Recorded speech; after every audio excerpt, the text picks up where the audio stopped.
Hey, y'all. Nicole Roberts-Jones here. And those of you that are watching me on YouTube, let me confess, yes, I always get my dance on before I start these episodes. So shout out to my husband who actually created my theme song for the Meaningful Work podcast.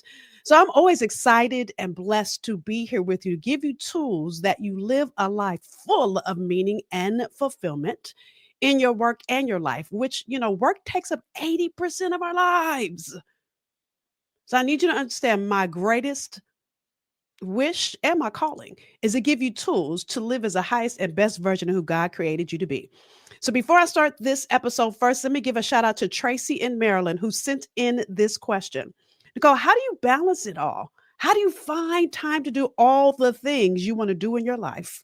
So let me tell you out of the gate, balance sets you up to fail. I said it. Work-life balance is not possible. It sets you up to fail if you think you can do it. Now, how many of you have all the things to-do lists, all the things between work and your kids and maybe the committees you're on because of the organizations you're in, and I can go on, and you haven't quite figured out how to get it all done? Well, my goal in this two-part series is I'm going to share with you something I created when I was frustrated and tired and couldn't figure it out. When I was working not one, not two, but three jobs. I was teaching at two different universities, and I had my business, and I had just gotten married, and my bonus kids were teenagers. I'm going to tell you, I'm busier now than I was then. But I created a system that works for me. So what I'm going to walk you through is work-life balance hacks, a hack that does work. Because after I figured it out for me, I started teaching it to my clients, and the rest is history. And so before I get into that, here's what I want you to get, because I got to bring in some Bible. There's a Bible verse that says, make the best use of the time because the days are evil. Yep. The Bible says that making the best use of the time because the days are evil. That's Ephesians 5:16.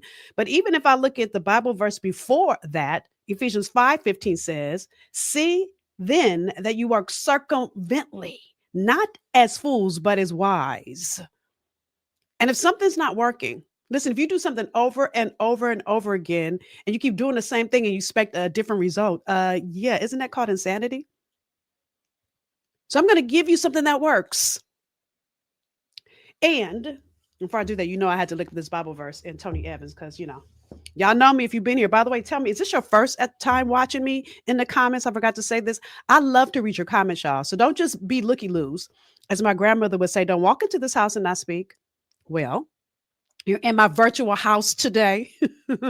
Every time you're with me in one of these episodes. So tell me what's resonating with me. Say hello, do all the things so that I can see and hear and touch and feel you being with me as I pour into you. All right. So Ephesians 5:15 and 16. This is what it says in the Tony Evans Bible commentary that I love. It says, we must live not as unwise people, but as wise. How? By making the most of the time, by making the most of the time. And as I read that, you know what popped in my mind? Do you guys remember probably about 7-8 years ago, as I'm recording this episode, when Maxine Waters had to reclaim her time?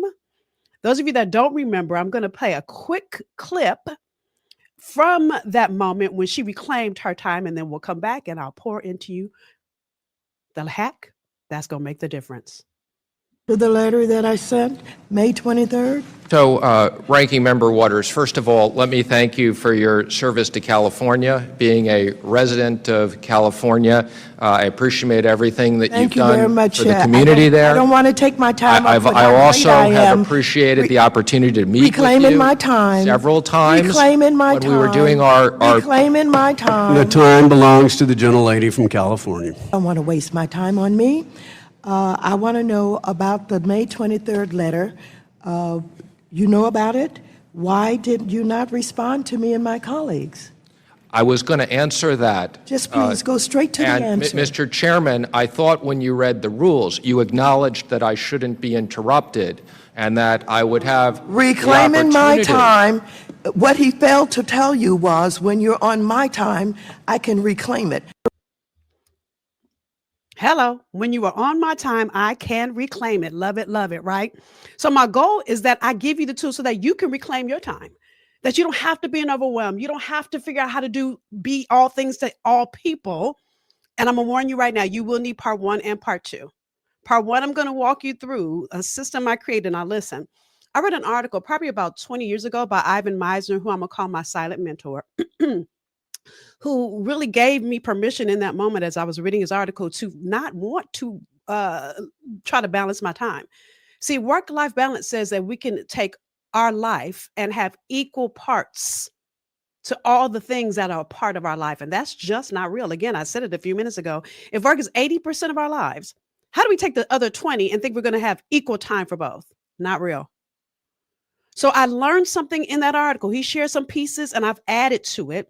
And I now call what I have created, I call it equalizing your life. Now, listen, by the way, those of you that are listening in, you got to know anytime I come to teach, I'm always going to show slides. So come on over to the YouTube channel, which is nrjnetwork.com.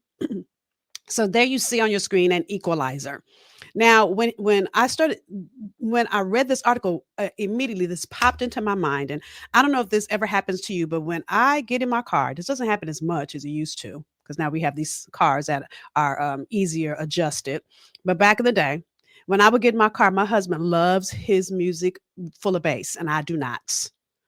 And so I would always have to adjust the equalizer to make the music sound the way that was pleasing to me. And my husband did the same. And I realized we could live our lives if we were willing to reclaim our time and make the adjustments that work for us individually, not collectively, because what works for you is not going to work for me and vice versa.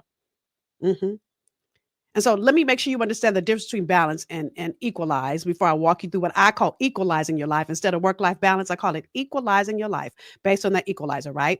So balance says this. It assumes you can spend equal amount of time in all areas of your life. I said that, but here's the difference with equalizer or equalizing your life. It's about finding the perfect blend that works for you. It's even unequal allocation of time that can lead to a feeling of completeness. Again, it's the uneven allocation of time. Because again, my husband might want more bass than I do. Doesn't mean the sound is less meaningful to him than it is for me. It's just what is pleasing to him. And so in this 2-part series, I'm going to walk you through the principles that I taught my clients. First of all, again, I said this a few minutes ago. I created it for me and it began to work. Listen, it works so much so that I don't work on Fridays. I never feel tired or overwhelmed.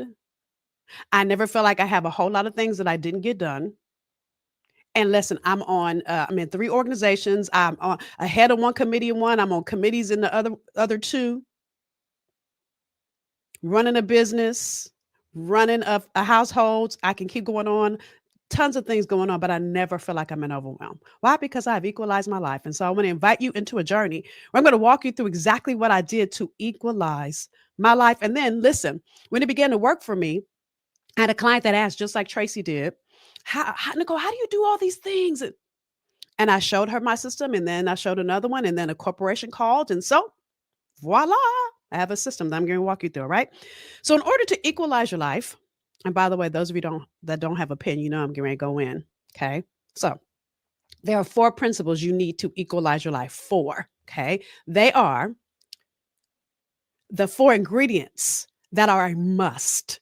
So in part 1, I'm going to walk you through the 4 principles, and then part 2, I'm going to walk you through the tools to implement how you equalize your life, okay? So you need part 1 and part 2. And by the way, I'm going to give you a little homework at the end of this part that I want you to complete so that it'll make part 2 even easier for you to implement.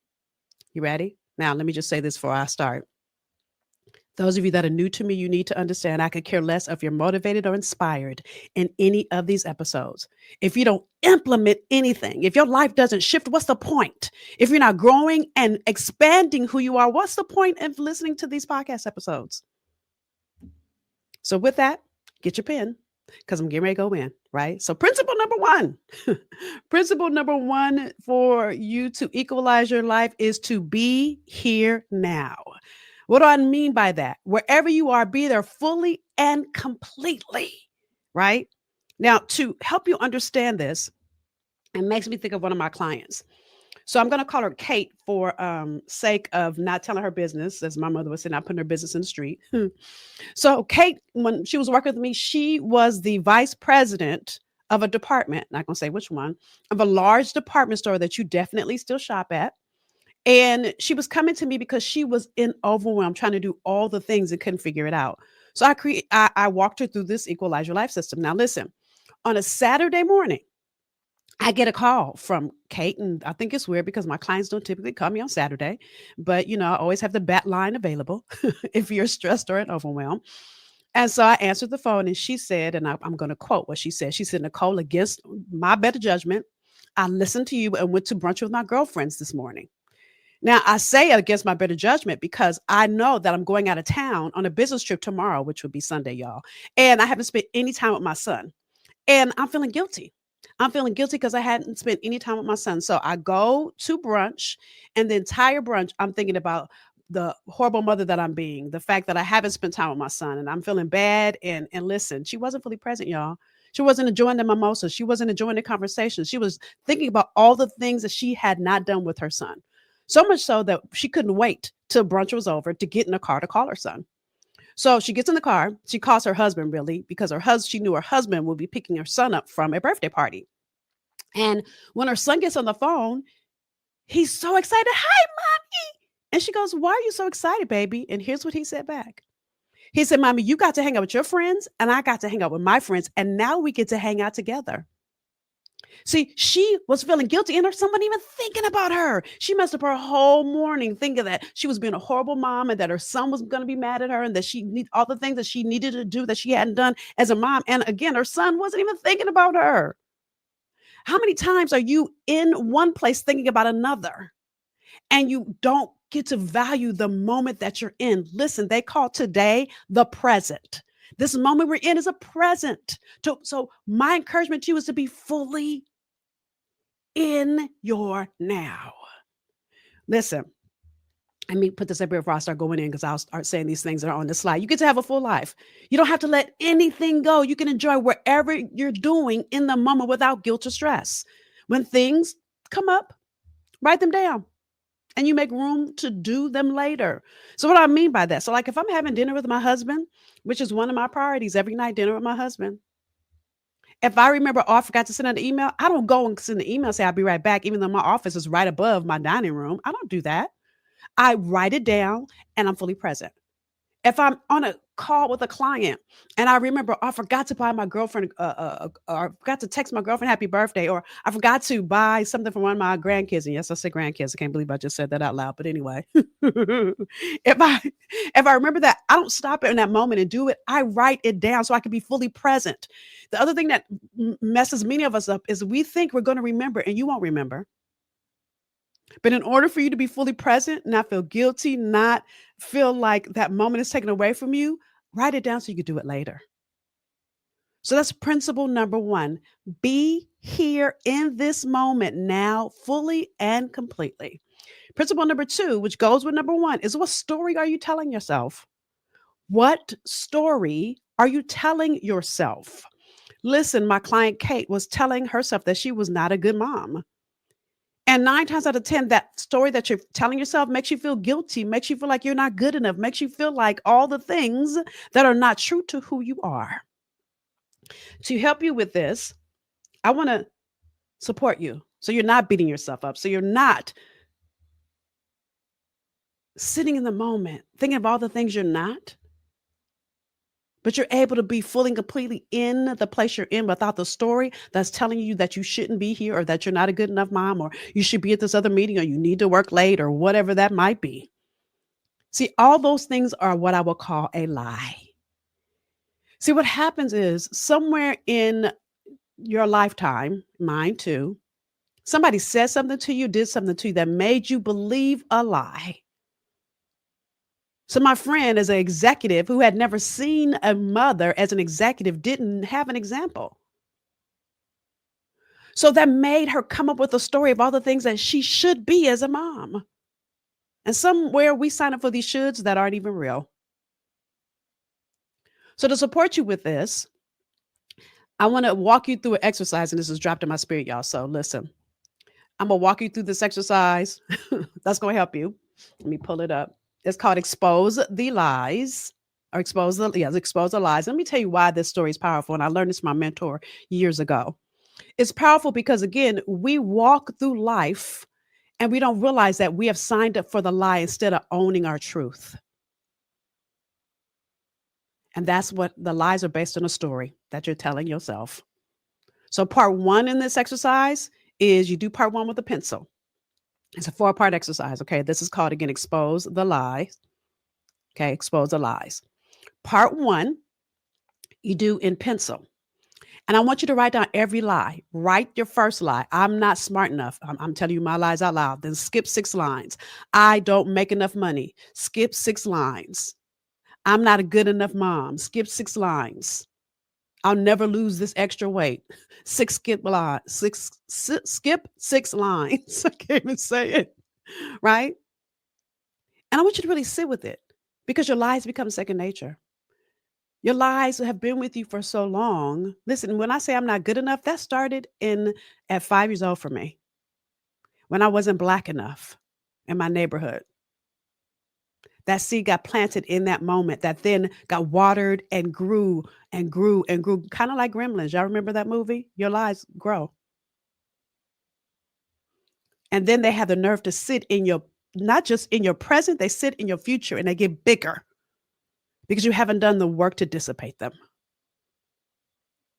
So take your time with this first part. Don't rush through it. It might take you a couple of days because, again, your lies are like second nature.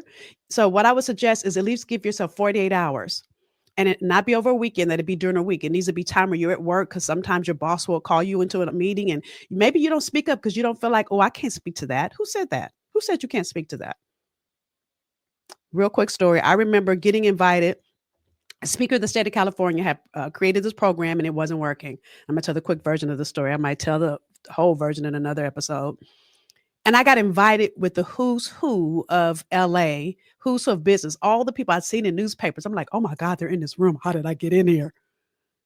So his chief of staff presents this whole idea, this whole concept that wasn't making money.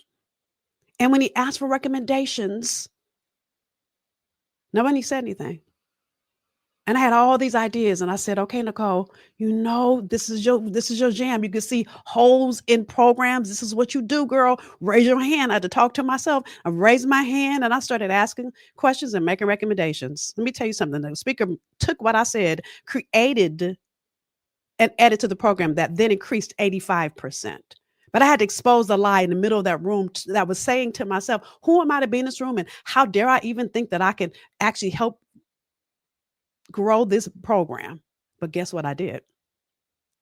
And I'm not sharing that to brag on me. I'm sharing it because you too sit in rooms that way and you don't speak up because a lie is present. So take your time with the lie. So that's part one.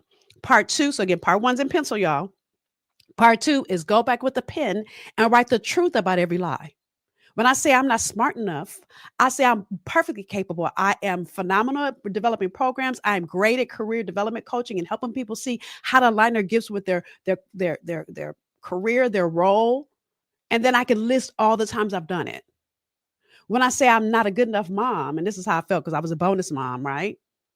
I then talk about all the things I've done with my bonus children that are in their 30s now, right? So you take your time, and the truth will be really hard for some of you because your lie has been so present for so long. Okay. And those of you that saying, I don't need to do this, that's a lie as well. That means you're in denial. Come on, somebody. Part three, after you've sat with it, you've done your lies, you've gone back and lies and pencil, truth and pen. Go back. Part three as erase your lies. So I had you write it in pencil. Now that all that's present is your truth. So part four, I want you to look in the mirror every morning when you wake up and say, I am. Listen, I remember going through a really bad breakup, deputy director of a whole department. had 15, 20 people that were under me, and I didn't have time to fall apart at work.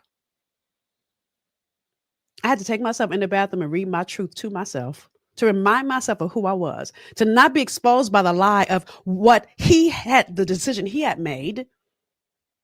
Because this, I kept having to say, that is not God. God will not bless me with that mess. So this ain't God. So let me speak to the truth to pull myself into my power. Okay. So I can go on and on with that, but that I want to encourage you to do that. And I actually still do this exercise at least once a year. Why? Because the stories that you tell yourself will keep you stuck in yesterday when God has so much more for you. Listen, the enemy comes to steal, to kill, and to destroy. This is John 10:10. And then Jesus says, but I've come that you have life and have it more abundantly. The steal, kill, and destroy comes from those lies. That's one of the places he tries to steal, kill, and destroy in. Anyway, let me keep moving. So step one, principle one is be here now. Principle number two is, what story are you telling yourself? And it should really be identify the story you're telling yourself. Number three is set aside time to do what is important to you. And here's my spin on it. You got to be creative with how you manage it. I'm going to talk to you about how you manage it in part 2, which is our next episode. But I want you to get this. There's no way that I can equally be present for my husband the same way I can be present for my kids, the same way I can be present for my business, and go on and on. But there's a way that I can understand and define what's present and not present, what's most important for me, and equalize my days to be able to do all that needs to get done. And again, I'm going to walk you through that in part 2. But now I need you to understand, what do you need? And I'm going to give you a little bit of it in a second. But let me walk you through number 4 real quick, which is find ways to incorporate peace of mind in your life. You know, when you're having a stressful moment, when you need that time away, when you just need to de-stress and unwind, what does that look like for you? Even if it's only 10 minutes. I know for me, when I need a little peace of mind, now I'll be honest with you, in my house, we moved to the DC area in 2021. In my house in Boston, I had a waterfall and we had a serenity room. And what I realized is I didn't spend as much time in that serenity room that I wanted. So what I did here is I created a separate studio from my office, because my studio used to be in my office in my other house. I have a separate studio, which is where I am now, from my office. In my office, I have a little corner with a couch, a little ottoman I could put my feet up. And in that space, I know that hearing water, which is why I had a waterfall, is soothing for me. So if I just put on water music on Spotify, if I put on gospel music on Spotify, that gives me the peace of mind that I need. It also gives some good worship, some good power up moment. But incorporate peace of mind. The other ways I do that is we have a pool at this house. And one of the things my husband and I were both adamant about is we love water. So we got to be at a pool. And then in the winter, we go to some beach vacation. And I do all those things because those things give me peace. It allows me to level set. So I want you to think about those 4 areas for you. Be here now. I want you to start to pay attention in your days in the coming week between now and episode number 2. When you're not being present in your now. What story is keeping you from being present in your now? How you set aside time to do what's important to you. Maybe you don't even realize what's important to you because you're signed up for the shoulds and all the things that people tell you should do. And then find ways to incorporate peace of mind in your life. Take some time to notice how those things come up or don't come up in your life. Maybe they're hard for you. Do the expose your lies exercise. But here's the other thing. I got a bonus principle. You ready? No is a complete sentence. You don't have to explain yourself to anybody. You don't have to tell people why you're saying no. But here's the thing I've learned about that. And you've probably heard somebody say somewhere else, no is a complete sentence. But here's my friendly edit. Make them feel like you said yes, though. Make them feel like you said yes. So I remember I had a boss that was a hater. And I was doing what I'm doing now and never impeded on my daytime job. And literally every day at lunch, I had a coaching call with the client. How you gonna tell me how I can spend my lunch? I close my office door and have my lunch and coach my client. So I think my boss got word or figured out that I was coaching clients at lunch. And so he started making recommendations for us to meet at noon. I never said no. Here's how I would actually answer him. When he would say, can you meet at noon? I would give him a friendly edit. I can meet it too. That's me saying no, but saying it in a way that makes it feel like a yes. You get that? Even when my husband and I, now my husband and I both work from home now, but before COVID, when he wasn't working from home, and he would call me all the time like I was his personal assistant, asking me to go to the cleaners or ask me to run this errand. And I would never say no. I would give him a friendly edit. I can go tomorrow or I can go on Thursday. He go, oh, I need it today. Okay. That was me saying no, can't do it today.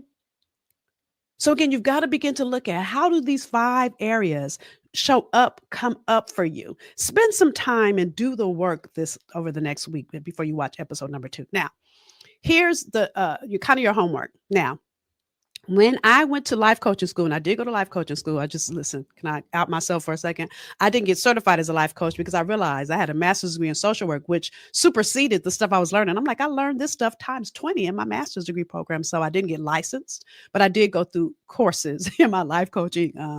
It was an International Coaching Federation program, right? So one of the things I learned is something they call the wheel of life. Now, listen. If you're going to balance your life, it means that all these areas have to be well balanced. But what if they're not? So for your homework, here's what I want you to do. So I printed it out, y'all. I tried to draw it, but it looked horrible. So what I want you to do is really give yourself a wheel of life assessment. I'm going to walk you through how to do it. And this is your homework, okay?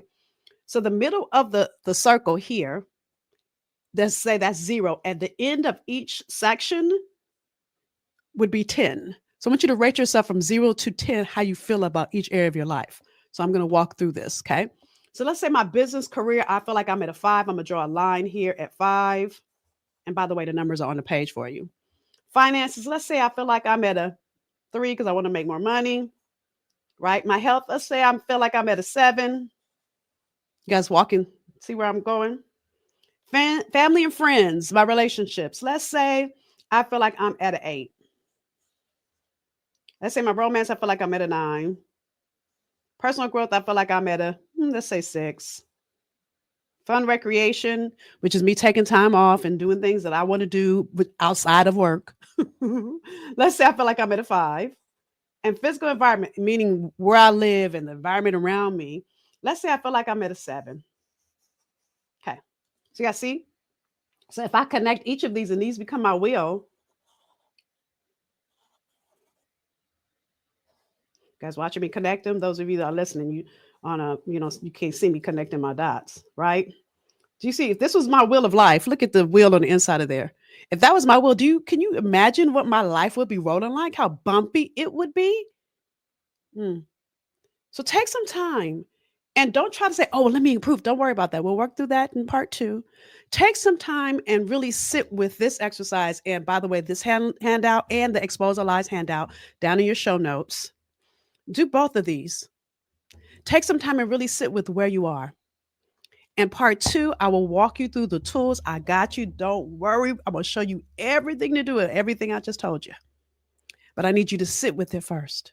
Where are you in the 4 plus 1, really 5 principles to equalize your life? Let me repeat them. Those of you that are saying, what are the 5 principles again? They are: be here now. What story are you telling yourself? Set aside time to do what is important to you. Do you do that? Do you feel guilty for doing that?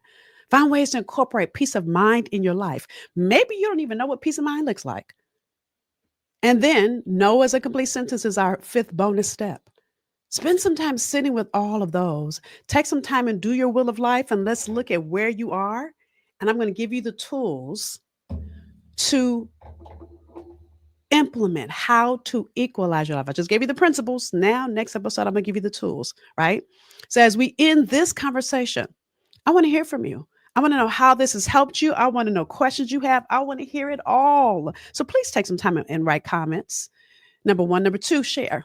The reason I'm going to always ask you to share is other people in your community need this insight. And the whole reason I'm doing it is to pour into you all the tools and strategy that I've been coaching people for the last 30 years. How old am I? So with that said, this is Nicole Roberts-Jones, and I look forward to seeing you in part 2 of the work-life balance hack to equalize your life. I'll see you next time.